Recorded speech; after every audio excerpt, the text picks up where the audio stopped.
the challenging thing is you need permission to add value. Because without the awareness that you can actually add value based on your awareness, it just comes off as being arrogant.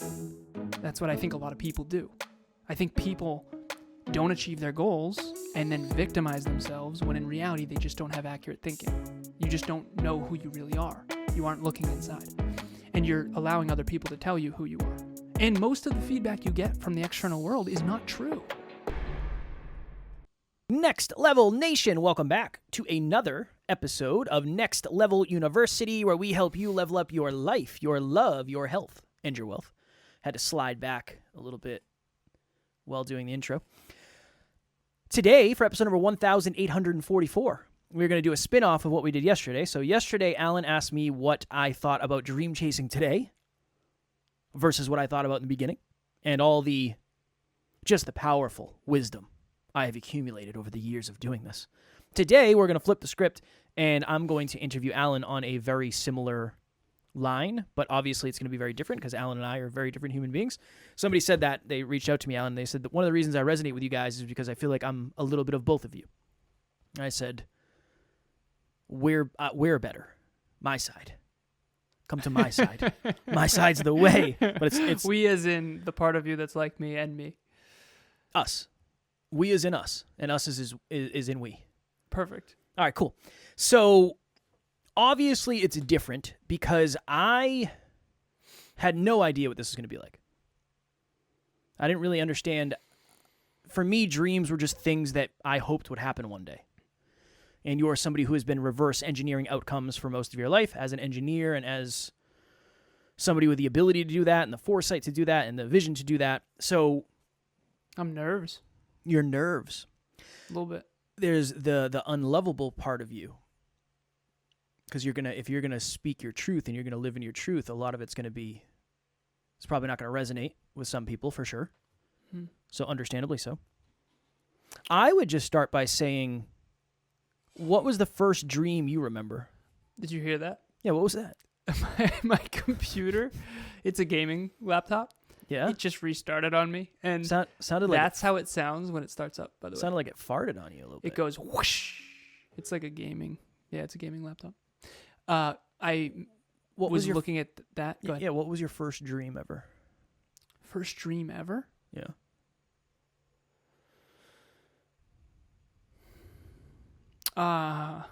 Probably pro gaming. Yeah, I would say probably pro gaming. Okay. I used to play, the first StarCraft, for the people who are our generation will remember the computer game StarCraft, Age of Empires. I loved StarCraft. So the types of video games that I loved were real-time strategy. Makes sense in hindsight. Yeah. Real-time strategy games. It's you got to play on your feet, mini economies. You got to build villages and conquer lands. And you have allies. And so I used to play StarCraft 1, which I think came out in 1996, I want to say. Okay. Something Something like that. And one of my friends at the time, his name was David, we would play against his stepfather. And his stepfather would be, and this is way back with any sort of massive multiplayer online game didn't exist. So we were system linked, and he had a computer in his master bedroom closet, and we were in his bedroom, David. His master and bedroom it would be two closet? versus one. Yeah. So his parents had a master bedroom, and there was a huge closet in the master bedroom. Okay. And his computer, it was sort of his little man cave or whatever. And David and I would do 2v1 against his father. And I eventually, he stopped us for the first several months. And I just decided to be unreasonably good at it. And we started beating him. And eventually it had to go the other way. It had to be 2-on-1 against me. Because I just got really, really good at StarCraft. And what did it feel like for it to be the dream? When did that happen? When did it cross, I like doing this? Oh, wow, I'm pretty mastery driven. I get really good at things to, okay, I want this. Like, what was the dream? To play professional video games? Well, so StarCraft 1 led to many other video games. And I was never the big RPG. So there's role-playing games, there's first-person shooters, FPS, and then there's real-time strategy, RTS. And I was big on real-time strategy and FPS. I think role-playing games were, and now I realize experience-driven people like role-playing games. And then there was Diablo 2, which is a massive multiplayer online game, but I was big into competitive gaming. So you can ally up and go do quests, or you can fight each other and duel. And I used to love to duel. And in high school, my friends would bring me in because I was the best, so they would like talk crap to other people and then say my friend could beat you, and then they'd bring me in, I'd win, and then leave. It was so weird. And in hindsight, this is all very clear. But when did it become clear? Eventually with Halo 1, I remember I played LAN parties, is what they were called, local area network LAN. This is pre-massive multiplayer online internet games on consoles. So computer games were always online, and there's also Counter-Strike, which is a first-person shooter that's big online at 1.5, 1.6. Some gamers out there will recognize everything I'm talking about. If you're not a nerdy gamer... Most people will not. Yeah, most people will not. But ultimately, to answer the original question, Halo 1 was one of the biggest games in history. And Halo 2 was, per capita, probably the biggest game in history. In other words, it was the first Xbox Live game. Xbox Live was so in Halo 1, you would have to go through your computer to simulate local area network across the internet. It was sort of a workaround to almost play with people globally that wasn't actually connected to... The Xbox Live didn't exist yet. So anyways, Microsoft created Xbox Live, and Halo 2 was the very first massive multiplayer first-person shooter online, and I was 20th in the world on Bungie.net. So Bungie.net had the rankings of the best players on the planet, and I was 20th in the world. And, like, yeah. And in high school, you didn't know this because you were sports popular, and people actually liked you, and you were good at baseball. But I essentially was not only the best Halo player in our high school, but one of the best Halo players in the world. And my teammate, his name was Strongside, his gamer tag, he actually went on the best team in the world and went on to make millions and millions of dollars, and was it's the most famous Halo team in the world. It's called the Ogres, and it's called Final Boss. Doesn't matter. If anyone's a gamer, they would recognize it. But the point I'm making with this is I knew with Halo 2 that this could be a career. And I played with some other people whose parents were a lot more short-sighted and who didn't understand the value of being a pro gamer. And so I playfully joke that I kicked Strongside off my team because he kept taking my sniper rifle and I was better than he was. And I was the team captain. And then he went on to the best team in the world and was sponsored and made millions of dollars. And I joke and I say I got a girlfriend and went to college, which I playfully joke because going to WPI, Worcester Polytechnic Institute, was the best decision I've ever made, genuinely.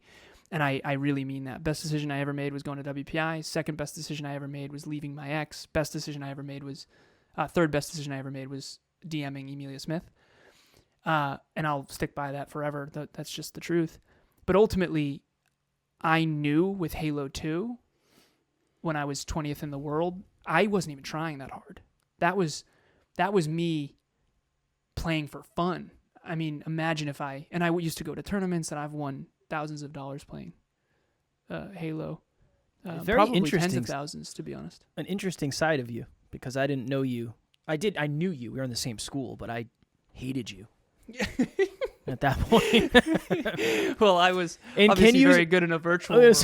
Can you see why I may have? Yeah, for sure. I want to be good at real life on the baseball field. You're one of the best in the world at this online. But I remember some of those games. I wasn't as big of a gamer as you. All right, let me ask you this question. Something you've said many times. It's always interesting interviewing you because I just have so much context. Where I've talked to you every day for 7 years. Where if I'm interviewing somebody I don't know, I have context of just very limited. Something you've said often is I don't set goals I know I can't accomplish. For anybody out there like myself who is not engineer-minded, is not really good at reverse engineering outcomes, and maybe isn't hyper aware of what they're capable of. How do you go about knowing what is possible for you and what's not? And just give me 1 sec. I have to open the door to let Ace out. But start. I will have my headphones on, so I'll be able to hear you. Okay. I'm here. So the question is essentially, the context is I don't set goals that I don't know that I can achieve. That you don't believe you can achieve. Correct. Yes. Yep. And the second part of the question was what? How does somebody know what is possible for them? It's actually almost impossible without the mathematics. And this gets really hairy, for lack of better phrasing. Emilia is very similar to me in this, which I've been studying her since I met her, and vice versa. And I'm trying to understand what's different, because she's similar, but it's a different approach. So for me, I actually reverse engineer it. So with Halo 2, for example, okay, I'm 20th in the world and I'm barely trying. I'm going to be the best if I really want to be. And I wouldn't say barely trying. I mean, I had fun with it, but it wasn't my career. If I really dedicated myself, I mean, I know one of the things that I'll share too, and this is also a knowing. I have a knowing that I could never be the strongest man on this planet. I have a knowing. It's impossible. What is the knowing? What does it feel like? I think it's a calculation. I think it's a calculation. So, okay, based on what? What are you? My genetics. Okay. So there in book club we're reading a book called Identity Shift, and a good metaphor that I do think will land is my gaming laptop. When I say my gaming laptop has the hardware that's better than your computer, Kev, and the operating system is better than your operating system, because I'm using Windows 11, you're using Windows 10, and I have better applications on it because Microsoft is focused on Windows 11 more than Windows 10 now. So when I say to Kevin, hey, my laptop is more capable than your laptop, you don't get triggered. However, if I say I'm more capable than you, it triggers people. But the same is true. I have better genetics in certain things, and I have a better operating system, and I have more software upgrades, which I would... So in this metaphor, genetic potential is the bottom, which is the hardware of the computer, the random access memory, the computer, the graphics card, the motherboard, the hard drive, the all of it. And so in that case, it's physical genetics. And in this case, like a LeBron James has different physical genetics than I do. And no matter how hard I try, I'm never going to be LeBron James. And no matter how hard he tries, he's never going to be maybe as mathematically intelligent as me. And that's my truth, as much as I would never have said that in the past, because I would have sounded like arrogant and I would have sounded mean to him. I don't know LeBron. I intuitively can tell. So that said, the hardware is your genetic potential. The operating system is your mindset and your belief and your conditioning, and then the software, like an app on your computer, like Facebook Messenger, for example, is an app. That's skills in this metaphor. So if you have the genetic potential, you have the operating system, and you have the skills, it's just a matter of time with the right metrics, habits, and identity that you would... Like, you are going to be a very successful podcaster. And when that happens, it will not have been a coin toss. I actually calculated it. I know, but I don't know how. Well, let's go through it. Your genetic potential, your modality of thinking is words and concepts. You're really good with words and concepts. You're relatable. You understand most human beings, certainly better than I do, in certain regards, how they think and what they need to hear and how to lift them up and that kind of stuff. You have a voice for radio. No, but seriously, you're funny. You also are consistent and have work ethic and grit. You love podcasting. You're obsessed. You love it. I do love it. You love it more than you think you love it. You could not stop podcasting if you tried. And so I've just calculated the long-term compound effect of that, plus you also have someone in your corner who complements your skill set. And so you're going to succeed with a very high statistical probability, whereas a lot of podcasters are not. And unfortunately, it makes me very sad when I go on a podcast and I realize, oh no, damn, that sucks. And then I want to help them. But then if they don't know that I know that and that I can help them, it just becomes this thing. Yeah, that becomes the issue, for lack of better phrasing. Somebody asked me on a podcast recently, they said, what does it mean to add value? Because you're very big on adding value. And I said, that's a great question. And I don't remember what my answer was, but I said, the challenging thing is you need permission to add value. Because without the awareness that you can actually add value based on your awareness, it just comes off as being arrogant. Yeah, 100%. And I know that's one something... of the deepest pains of my life. I understand. Okay. All right, I want to jump off of you. Sounded weird. I would like to jump off of you. Also, is there a fatherboard or is it just motherboard? No fatherboard? That's a massive oversight. No, there's only a motherboard. It's like a mothership. I don't There's know no fathership. There could be. I never watched Star Trek. I don't know anything about that stuff. My goodness.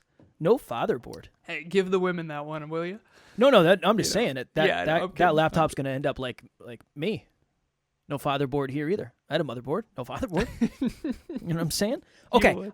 I want to redirect. For all the listeners, of all that I just taught him, that's what he took out of it. I already knew. I've heard you say that so many times behind the scenes. I'm being played. I know. And I do have LeBron on speed dial. I could call him up right now if you want. I'll say, hey, LeBron. He would beat me at basketball. Definitely. Baseball, too, I'm sure. Pretty much any sport. Yeah, most likely. Yeah. Okay. His genetic potential is very gifted. What have you learned? You've coached for thousands of hours. Mm-hmm. What have you learned about dream chasing that you could give to the audience that would be of value? What top 3 takeaways from coaching so many people when it comes to them accomplishing their dreams based on where they are in the beginning, and then what is the process of getting them to get momentum? Loaded question.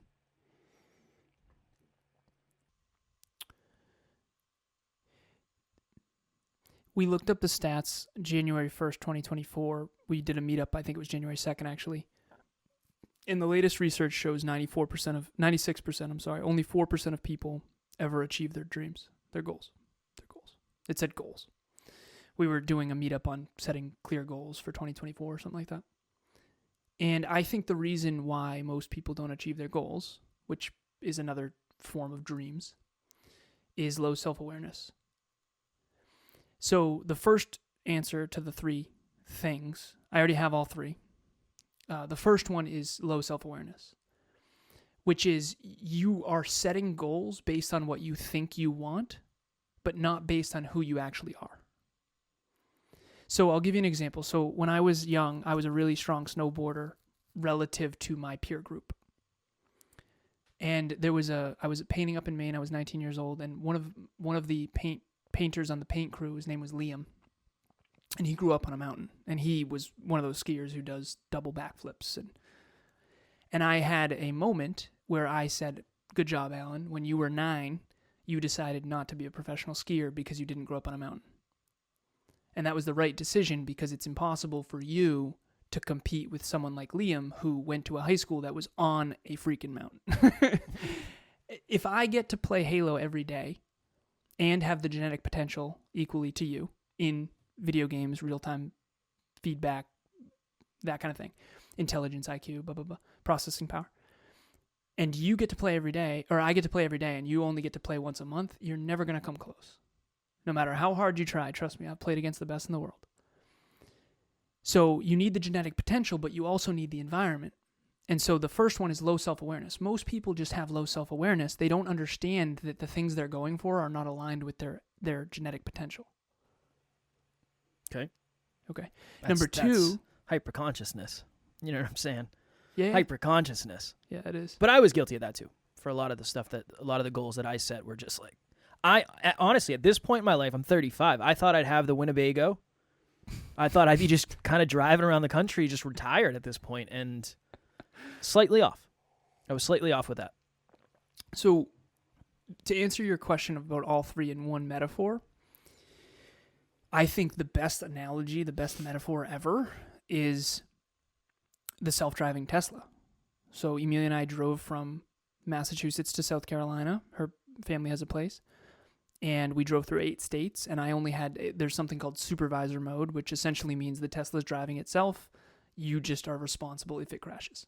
And you need to keep your hands on the steering wheel, otherwise it yells at you and beeps at you. And they went all in, and for some reason they pulled that and they updated it. Now it doesn't self-drive nearly as well. This thing was world class. This thing, I'm telling you, I had to stop it 5 times in 8 freaking states. It was amazing. And that was for bunnies or birds. I just cannot allow any animals to get hurt. But the Tesla wasn't looking for that. It was looking for cars. And so anyways, this self-driving Tesla, I think, is a good metaphor for how human beings work.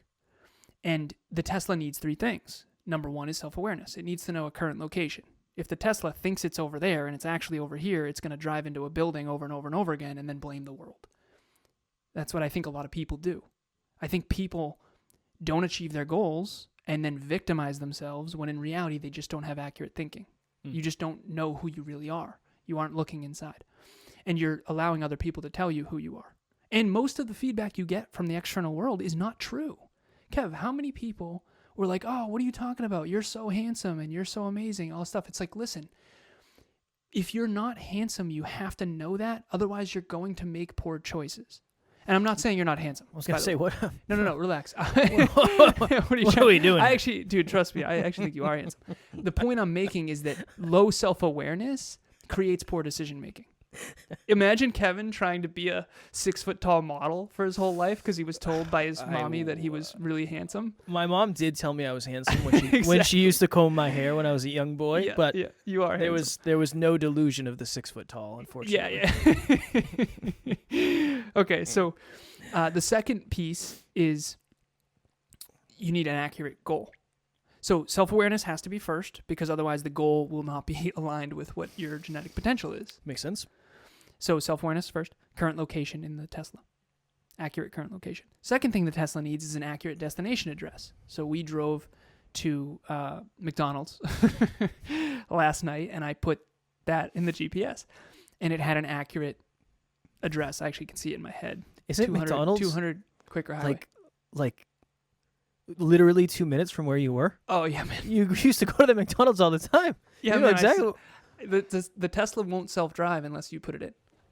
Oh, okay. Yeah. I do supervisor mode all the time. You guys you're milking it. You're getting your money's worth. I respect You know it, man. Okay. So it needs an accurate destination address, which is an accurate goal that is predicated on its awareness that it can't fly and that it can't swim and it can't second as a submarine. Right. Okay. And that's a good metaphor for how human beings. It's, no, I can totally fly. No. Physics doesn't care about your delusions. You're going to fall and break your knees. This is bad. So, and again, that's a metaphor too. Next Level Nation, what is happening? If you've thought to yourself, I want to try coaching, but you don't really know where to start, group coaching would be a wonderful place for you. That's really why we created it in the first place. We start a new round every 90 days. So if you're hearing this, go to the website, nextleveluniverse.com, and we have the landing page where you can actually hold your spot right now. Even if there's a group going on right now, you can still lock your spot for the next one. The biggest thing that we've seen is as we get closer and closer to the date, unfortunately, some people end up missing. The group fills up and they can't do it, and then they end up regretting that. So please head over to the website. The link will be in the show notes, and we would love to see you there. So the third thing, and this is the thing most people do not understand, and I'm not trying to come off as pretentious or self-righteous with that, you need to know the accurate data of the terrain. If the Tesla thinks there's a mountain to the left and a lake to the right, and that you're supposed to stay straight, but in reality there's a mountain right in front of you, it's going to hammer right into that mountain and then blame the world. And I'm convinced that you need accurate thinking more than anything if you want to achieve success.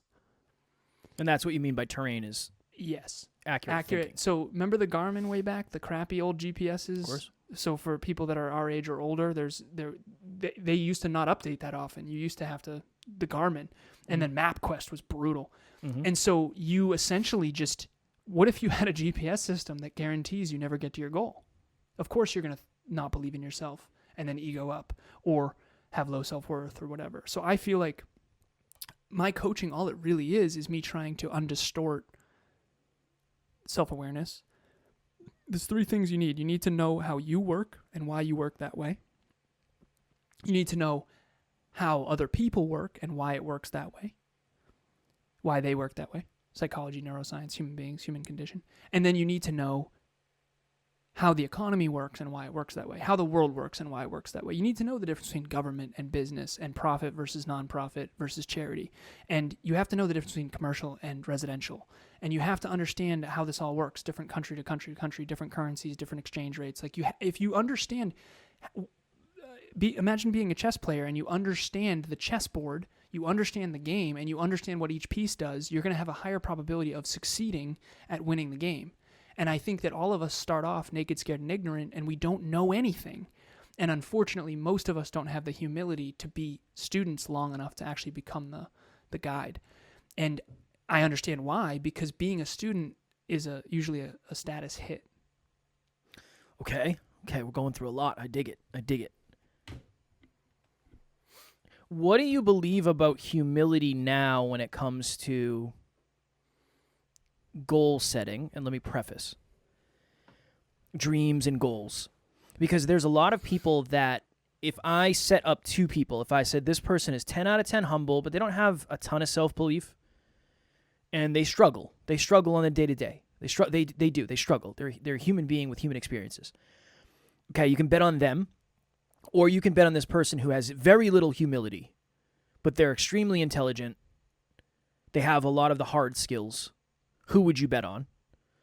I'm willing to bet most people, including former Kevin, would bet on the second one. Now I'd bet on the first one. Same. Why? Because the first one will actually get coaches, mentors, and therapists that will help undistort. It'll help them think accurately.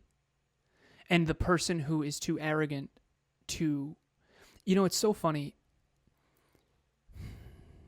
Maybe funny is the wrong adjective. I keep on filtering it through trying not to sound like a dingus. Smart, I meet people who think they're smart. But what they don't understand is that there's levels. And ironically, the people who think they're really smart, and again, I went to one of the best tech schools. I went to one of the best engineering colleges on the planet. Okay? It's $50,000 a year. Most people don't get in. Some of my best friends didn't get in. Like, you have to basically be the top 5% to even be considered.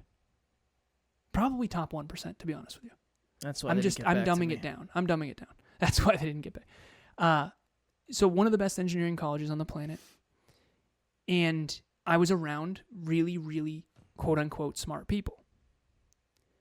And when you look into the future and you see where they've gotten to, typically they peak.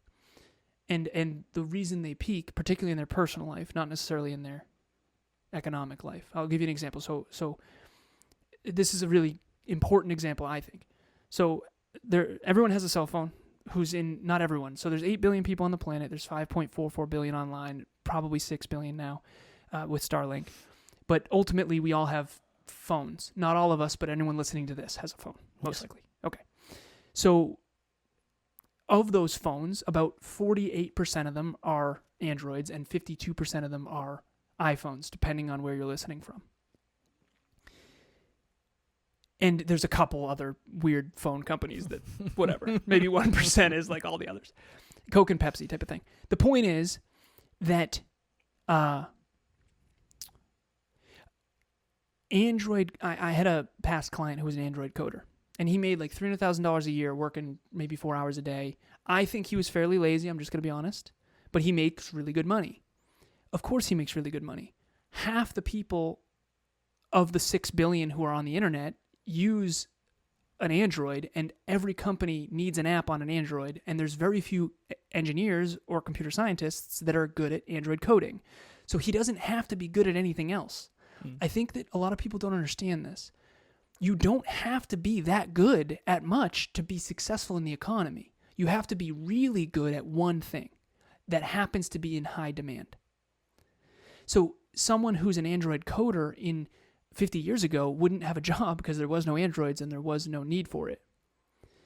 Someone who's an Android coder now, you are winning if you're good at that one thing. That doesn't mean your wife is happy. That doesn't mean your husband's happy. That doesn't mean you have good kids. That doesn't mean you're smart in anything other than that. And so what I've found is that humility is the only way to be holistically well. And unfortunately, a lot of the smartest people, quote unquote, with the hard skills end up wildly not well-rounded, divorced, unhappy, and unfulfilled. And I saw that in myself and the potential for that in myself. And I realized that I don't want that future. Okay. All right, last question, because I think we're almost 30 minutes in. What's the difference between,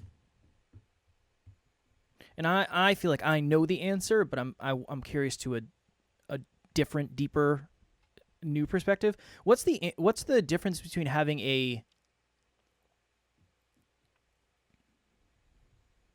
let me reframe. Can a limiting belief ever be beneficial for someone? By definition, no, because it wouldn't be limiting. But I do think there are limiting beliefs that disguise themselves as empowering. Okay, hold on. Part one.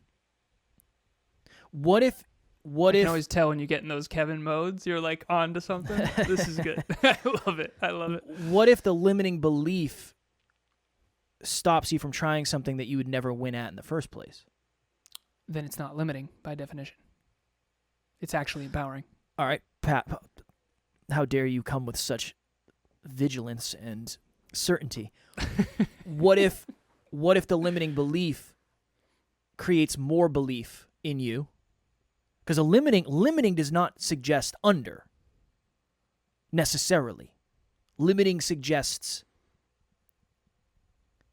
misalignment for potential, right? Limiting means it's a bottleneck to your true potential. Okay. So we've said this a million times. I don't know if there's anybody that fully thinks accurately. No, you're either under or over. I'm always, under or over, always. Usually under. Alan's under or over, usually over. But the extent of how inaccurate, the percent error changes. Yes. So I'm inaccurate still, but I'm less I'm a smaller ever. percent error than when I was 15. But being over is still a limiting belief, is it not? Yes, 100%. Okay. Yeah. Okay. Yeah, I guess it can't be. It can't. Yep. It couldn't really be beneficial. It's this weird duality of we are all limited and unlimited simultaneously. This is where it gets really weird. I love weird. Well, huge fan of it. Is it a limiting belief for me to think that I can't be the best snowboarder? No, that's empowering because I would have dedicated way more time and effort, limited resources on this earth to something that I can't make a big impact in. It's not my true potential. My true potential, I believe, is what we're doing here. I am uniquely suited to this. And go ahead. Finish. I think that this is what fulfillment ultimately is fulfillment is an indicator. It's your soul saying you are in alignment with your true potential. That's why it's unfulfilling to win the lottery, even though everyone thinks that would be fulfilling. If you're fulfilled already, winning the lottery is great. If you're deeply unfulfilled and then win the lottery and continue going outside of alignment, you won't be fulfilled, although you will have a lot more friends. And hopefully that's answering your... Probably not. No, I don't think it answered anything. Okay. All right, this is my last question. Are you ready? I'm going to F you up with the truth. Let's go. What is your dream?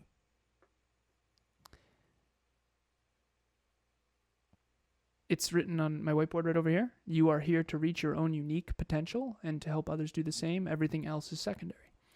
This is my dream. All of this is my dream. I remember you and I have gotten to a place in our life where we can authentically say we want our future to be an amplified version of what it already is. Very strange, but true, yes. That was not always the case. That's how I know you and I are in alignment. Would we change a couple things? Yes, and that's more in alignment. When we have more resources, it will bring us more in alignment. And I think the growth journey in life is, I actually think chasing a dream that's authentic, that's based on your actual genetic potential, based on your real potential, based on accurate self-awareness. Because here's the problem with you and me back in our mid-20s.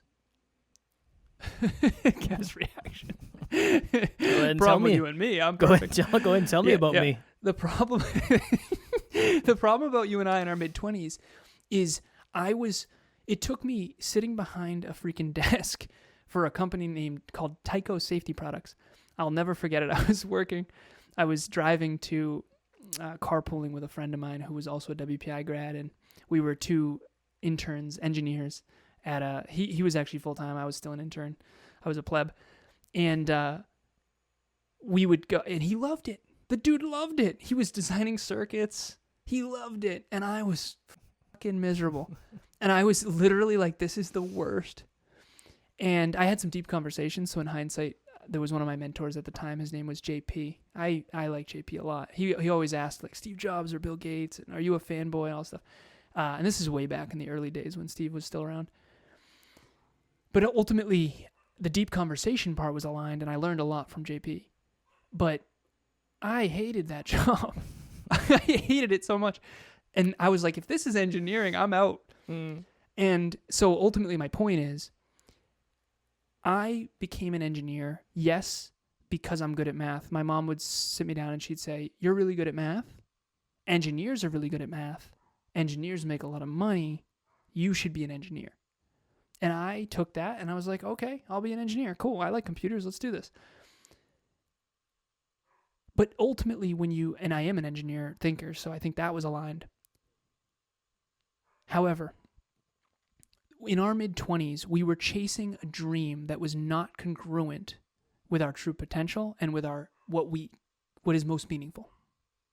It was not as meaningful. It wasn't meaningful work. And I said this to a podcaster earlier. It's the last thing I say, I promise. The Venn diagram of what is meaningful work to you is number one. Number two is what are you statistically great at, going back to the genetic potential thing. And number three is what will the economy actually pay you for? It's very hard to live a life where meaningful work that you adore, that you're passionate about, that you're obsessed with is also something the economy will pay you for. That Android coder doesn't like Android coding. He hated it, right? But it's hard to give up $400,000 a year. And especially when you have bills and stuff. So the hard part about dream chasing, and the thing that you and I did wrong, in my honest opinion, is we came from low self-awareness, which most dudes do. Dudes have lower self-awareness statistically than women. That is a fact. I could prove it if I had the data. And I kind of do a little bit. But the point is you and I chased things that we thought we would be meaningful work at the expense of the meaningful work we really were meant to do in the world. And so I am living my dream. I think you are living your dream. And that is why we are so fulfilled, even though it's the much more challenging road when it comes to being paid in the actual economy. Because what's meaningful work, and I mean work, that's why it's meaningful work. The word work needs to be underlined in that, because it is going to be work. However, it's very hard to get the world to pay you for something that is meaningful work for you. But if you can find the sweet spot out there listening or watching this, if you can find the sweet spot of what's meaningful work and you're really, really good at it compared to others in the economy, compared to others, it is a competitive economy, and you can get the economy to actually pay you for it, and it's necessary and relevant and in demand and now and in the future, I mean, you are at the sweet spot of your dream and you can really crush it. And that's ultimately what we do at NLU. You do it with podcasters, I do it with business owners, but we're all doing the same thing. We're all trying to help people reach their true potential, their own unique potential, because Tesla should not sell energy drinks and Red Bull should not sell cars. And not everyone likes the same movies. So some people aren't going to like me. Some people aren't going to like you. Some people are going to love both of us. Some people are going to At the end of the day, you got to hate be both of us. uniquely you. And I think we're all ironically afraid of who we really are. We're either afraid, and this is your quote, last thing Kevin said. Say you're it. either afraid that all of you is not enough, Say it. or you're afraid that all of you is too much. Yeah. Or in that person you mentioned in the beginning's case, maybe a little bit of both. I think we did strong work today on this Thank you, episode. brother. Yeah, I think we did some strong work. You I agree. talked more than I did, so you did more strong work than I did, but I did a little bit of light strong work. You did the questions that unlocked the stuff. We'll find out. I have to listen back to figure out what the stuff was. This will be one you have to listen to a couple times. NLU on repeat. Kind of like a double feature, if you will. You ever drive by? Go ahead. I think it's powerful. We interview you and then me, and again, this isn't necessarily something we're going to do all the time. Well, this is how Alan works. He's like, dude, I really think it would be good to do it like once a quarter. And then he's like, yeah, man, I don't know. I feel like once a month's a pretty good run rate. And then today when we logged on, he's like, all right, man, you good to interview me? I was like, we just interviewed me yesterday. Like, yeah, no, I think it's time. Like, okay. It's the infinity symbol. Yeah, let's do it. Listeners, viewers, please reach out. Let us know what you think. Let us know if you thought this was of value, because you get two very unique perspectives on the same topic that I think can be really powerful. Well, that was the goal in this episode. The goal was, in the past, I think one of the goals was, Alan, be relatable. Like, just be relatable. And now that's not what we're not doing that. That's not what we're trying to do. We're trying to figure out this whole thing in front of people. It's a live production with no rehearsal as we grow and evolve and as our characters change. I mean, characters in this play analogy. And we don't know what our lines are. We're just trying to figure out who we are live in front of other people. It's a very interesting... What do you mean, man? That whole thing was scripted. You have your script? I do, yeah. I I read didn't that get all mine. off a script. I didn't get mine. No. Oh, no. Can you But imagine? Yes, I can. Yeah, I can. Again, good for you if you can act it out that well. No, I'm just speaking to the fact that if we're going to talk about being authentic and being yourself and being aligned and being who you're supposed to be, we want to lead by example. And I think in the past we have been afraid to do that. And again, it's vulnerable. This is vulnerable stuff, showing parts of yourself that you've been hiding or showing parts of yourself that have been villainized. So I'm proud of you for doing it. I'm proud of us for doing it, but you more than I, because I know these episodes are harder for you than they are me. But that's one of the takeaways I want. When we do episodes like this is like the most authentic. I'm not saying we're not authentic all the time. It's just as you figure out more of who you are, you can be more authentic. And that's kind of the beauty of it. I enjoyed it thoroughly, and Same. I appreciate it, man. And Of course. For anyone watching or listening, I hope there was some... Think differently has always resonated. I feel like I can help people think differently, and I know that episode probably sparked some new thinking. I believe that. I'm a little offended. You got a 43-minute episode. I got like a 12-minute episode. So, You did not get 12 minutes. I don't Come know. on, man. I'm the host. You got at least supposedly. a half hour. I'm the host. I'm the guy. I'm supposed to be the guy. 12 minutes. Kid gets 4 times the amount I get. I don't know. I know things too. I have knowledge as well. I'm totally kidding. All right. Next Level Nation, I think we have a couple spots. We have a couple spots open still for group coaching. And it is turning into a wonderful, wonderful group. Tough act to follow because Group 15 was amazing. Group 16 is shaping up to be a really, really amazing aligned group. And I've been talking to a lot of the people who are going to be in this group for the last several months. And I know them at a very deep level. Alan does as well. So if you're interested, make sure you lock your spot before it closes. It starts this coming Tuesday at 5 p.m. Eastern Standard Time. There's a WhatsApp group. There's calls every single week, every other week with Alan and I and Amy, and the following weeks with just Amy. And it is going to be conversations like this, behind the scenes, how to accomplish your goals in a more aligned way, how to figure out more who you are from a place of self-awareness, consistency, commitment, all of that happy jazz, relationships, finances. If you've ever been interested, if you've ever been curious, now is a great time to start because 2025 is coming upon us, and you can have the best start to the year possible by finishing this year strong. So link will in the show notes. If you use NLU Listener, it'll take 30% off. It ends up being $96 a month, which ends up being $24 per coaching call. And where else are you going to get a coaching call for $24? I can't even go. I went to Taco Bell the other day. It was $33. I can't even get Taco Bell for $24 anymore. You get a coaching call for $24. It's a pretty good deal.